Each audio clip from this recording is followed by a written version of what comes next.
LeBron James winning in just about every conceivable way last night as the Miami Heat claimed the NBA title. We'll have that story for you coming up in just a moment, plus a look at whether baseball's fairy tale story of the moment, knuckleballer R.A. Dickey, can continue his streak against the Yanks this weekend, and an interview with the Weight Watchers CEO. All that's coming up on Lunch Break. I'm Wendy Bounds. First off, though, back to the Miami Heat. LeBron James just crushing, dominating last night, claiming that NBA title. Jared Diamond's right beside me. Let's talk about this. I mean, what a year for the Heat. I mean, it's almost like a novel.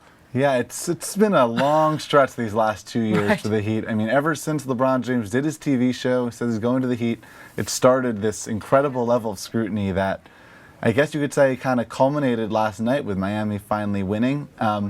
Not sure it's going to take away some of the negative feelings people have about the Heat, but it probably just enhanced them because now they've won. Now, put in perspective James' performance himself. It was pretty much off the charts. It was extraordinary. It was everything that everyone's always wanted from him. People said that this guy could be the greatest ever.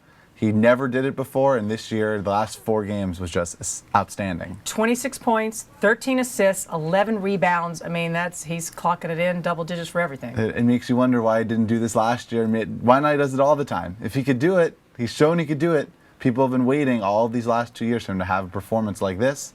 He knew that. He knew there was a lot of pressure on him to do it, and he definitely lived up to the hype this time. And it wasn't even that dramatic of a game in itself, Jared. It's just simply that LeBron James himself and his story is so dramatic. It was disappointing in a way because you wanted to see a great series. The Thunder is this team that everyone thinks is the next team to be coronated. And in a way, it's sort of, depending on your perspective, it was the best storyline of the NBA was, will the Heat choke again? Right.